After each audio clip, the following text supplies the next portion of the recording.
जय विज्ञान बच्चों, आज हम हिंदी की रिवीजन कराएंगे प्रैक्टिस शीट से ही। तो सबसे पहले हम खंड का लेंगे अपठित गद्यांश। तो आप सबसे पहले अपठित गद्यांश को हम लोग रीड करेंगे।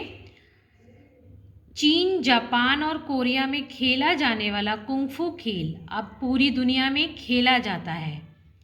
इसमें नायक और खलनायक 30 फीट तक उछलकर एक दूसरे पर प्रहार करते हैं। कुंग-फू खेल के आविष्कार की एक रोचक कथा है। 2000 वर्ष पूर्व एक चीनी डॉक्टर हुआ तू ने इसका आविष्कार किया था। वे अपने मरीजों को स्वस्थ रखने के लिए कुंग-फू व्यायाम करने की सलाह देते थे। इस व्यायाम से रोगियों के दिमाग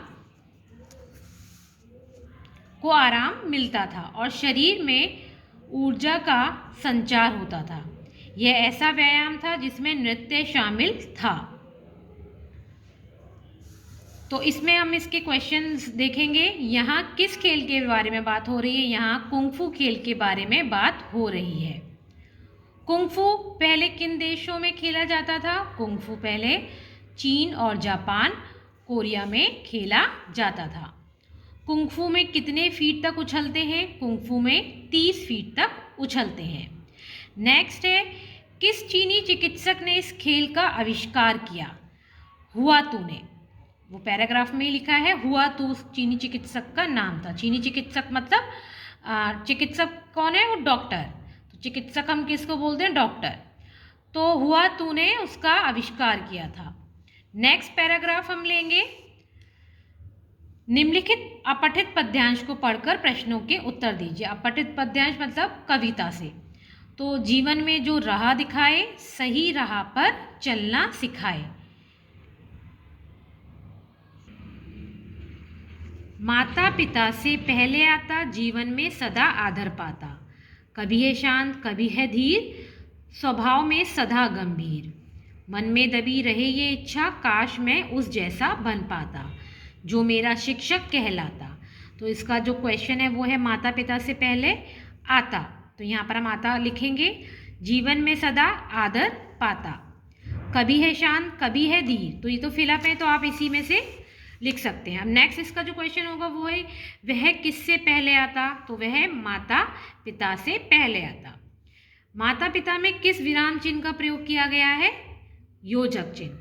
देख रहे हो आप यहाँ पर बीच में योजक चिन्ह का यहाँ पर प्रयोग किया गया है। वह किसके जैसा बन जा पाता?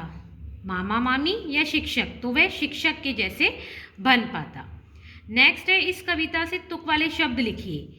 दिखाए और सिखाए, तो ये बहुत सारे इसमें तुक वाले तो आप लिख सकते हैं। नेक्स्ट है, क्रिया शब्द छांटिए। आता, पाता और भी इसमें हैं, तो आप कोई से भी इसमें क्रिया शब्द लिख सकते हैं, लेकिन वो आपको इसी कविता में से लिखने हैं। नेक्स्ट पैराग्राफ हम लेंगे। निम्नलिखित अपठित गद्यांश को पढ़कर प्रश्नों के उत्तर दीजिए।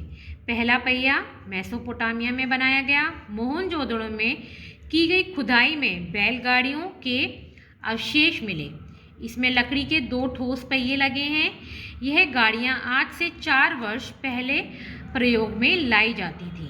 कुछ समय के बाद यह अनुभव किया गया कि पहिया जितना बड़ा होगा, बोझ ढोने में जोर उतना ही कम लगेगा। सर्वप्रथम लकड़ी के पहिए बनाए गए। जब धातु की खोज हुई तो ज़्यादा बड़ा और मजबूत पहिया बनाना संभव हो सका। नेक्स्ट है, पहला पहिया कहाँ बनाया गया? पहला पहिया मेसोपोटामिया में बनाया गया। नेक्स्ट क्वेश्चन है इसका, मोहनजोदड़ो की खुदाई में किसके अवशेष मिले? तो मोहनजोदड़ो की खुदाई में बैलगाड़ियों के अवशेष मिले। सर्वप्रथम किसका पहिया बनाया गया? तांबे का या लकड़ी का? तो हम यहाँ पर लकड़ी लिखेंगे। नेक्स्ट है, पर्यायवाची शब्द लिखिए किसका? संसार का। तो संसार का पर्यायवाची हम लिख सकते हैं जगत। अब हम नेक्स्ट पैराग्राफ लेंगे। निम्नलिखित अपठित पद्यांश को पढ़कर प्रश्नों के उत्तर दीजिए। होकर कौतूहल के बस में गया एक दिन मैं सर्कस में, भय विस्मय के काम अनोखे, देखे बहु व्यायाम अनोखे। एक बड़ा सा बंदर आया, उसने झटपट लैंप जलाया, डट कुर्सी पर पुस्तक खोली, आ तब एक मैना यूं बोली। तो आपको क्या करना है? इसमें जो क्वेश्चन है उनके आंसर्स देने हैं। कवि एक दिन कहाँ गया था? तो कवि एक दिन सर्कस में गया था। तो आप इसको अच्छे से रीड करोगे तो आपको इसका आंसर भी मिल जाएगा। बंदर ने क्या जलाया था? बंदर ने लैंप जलाया था। नेक्स्ट है लिंग बदलो। तो बंदर का को हम चेंज करेंगे, उसका लिंग चेंज करेंगे तो वो है बंदरिया। कविता में से एक विशेषण शब्द हमें ढूंढना है, एडजेक्टिव, तो वो है बहु और बड़ा।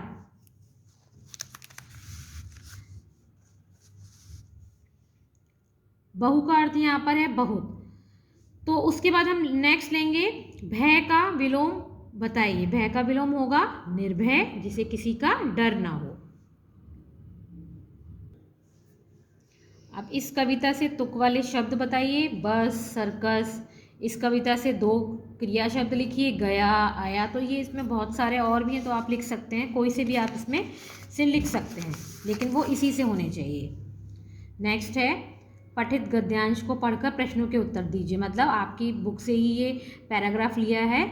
जैसे ही साक्षी ने चंद्रमा की धरती पर कदम रखा तो वह हैरान रह गई। उसने देखा कि वहाँ तो बिल्कुल अंधेरा है।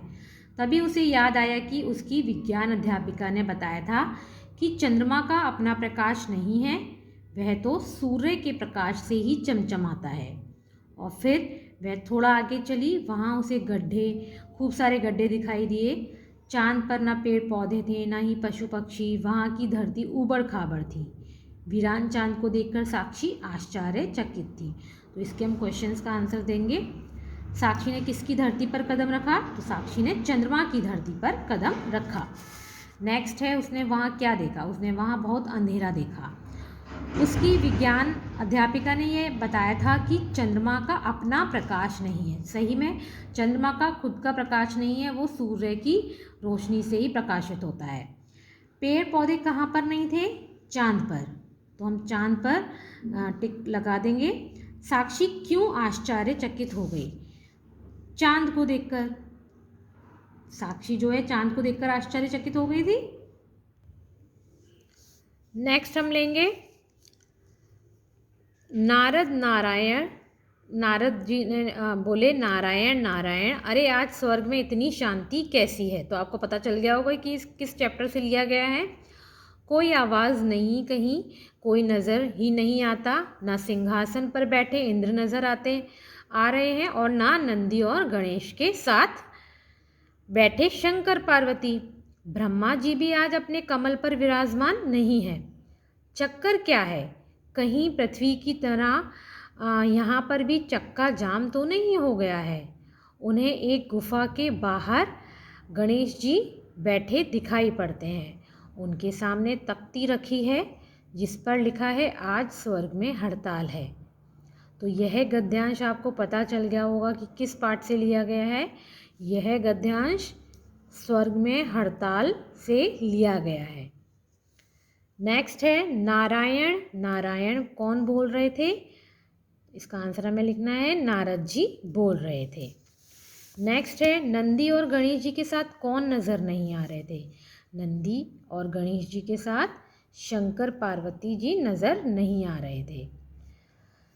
सामने तख्ती पर क्या लिखा है? सामने तख्ती पर लिखा है स्वर्ग में हड़ताल है। उसके बाद हम देखेंगे नेक्स्ट पठित पद्यांश को पढ़कर प्रश्नों के उत्तर दीजिए।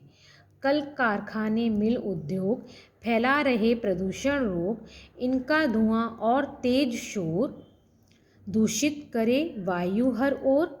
दूषित हवा पेड़ ले लेते, प्राण वायु बदले में देते। पेड़ बचाओ पेड़ लगाओ, वायु प्रदूषण रोग मिटाओ। तो इसका हम देखते हैं क्या है क्वेश्चंस। यह कविता किस पाठ से ली गई है? यह कविता आपको पता चल गई है। यह कविता प्रदूषण पाठ से ली गई है। प्रदूषण नामक, हम इस पर यहाँ पर लिख सकते हैं, प्रदूषण नामक पाठ से ली गई है। किस प्रकार के रोग की बात की जा रही है? वायु प्रदूषण रोग की बात यहाँ पर की जा रही है। उद्योग का अर्थ क्या है? उद्योग का अर्थ है कारखाने। नेक्स्ट है दूषित का अर्थ बताइए। दूषित का अर्थ होता है गंदा। कविता से तुक वाले शब्द छांटिए। शोर का हो जाएगा और, लगाव का मिटाओ, वो कविता में ही है, आपको कविता से ही लिखने हैं। नेक्स्ट हम लेंगे पठित पद्यांश पढ़कर प्रश्नों के उत्तर दीजिए। तपती धरती तपता अंबर, कण कण बना अंगारा, झुलस रही हरियाली सारी, झुलस रहा जग सारा। पंछी दुबक रहे नीड़ों में, पशु सब हाँफते जाते, छाया भी छाया पाने को सिकुड़ रही शर्माते। क्या क्वेश्चंस देखेंगे। यह कविता किस पाठ से ली गई है? यह कविता सुख की कुंजी नामक पाठ से ली गई है। तपती धरती, तो यहाँ पर आएगा धरती, तपता अंबर। पंछी दुबक रहे, तो यहाँ पर क्या आएगा? नीड़ों में। नीड़ों का अर्थ क्या है? घोंसले। कड़कड़ क्या बना है? कड़कड़ जो है अंगारा बना है, तो यहाँ पर हम अंगारा पे टिक लगा देंगे। इसमें और भी ऑप्शंस हैं, बंदर, अंगारा, हरियाली, लेकिन जो इससे मैच कर रहा है हमको वही लिखना है, तो हम इस पर टिक कर देंगे। नेक्स्ट हम लेंगे हाफ कौन रहे हैं। हाफ कौन रहे हैं? बरसात, पशु या पेड़? तो ऑब्वियस सी बात है कि पशु हाफ रहे हैं। तो आपको क्या करना है? आपको खंड क और ख, आपको खंड क और ख दोनों ही करने हैं। यही आपका होमवर्क है। धन्यवाद।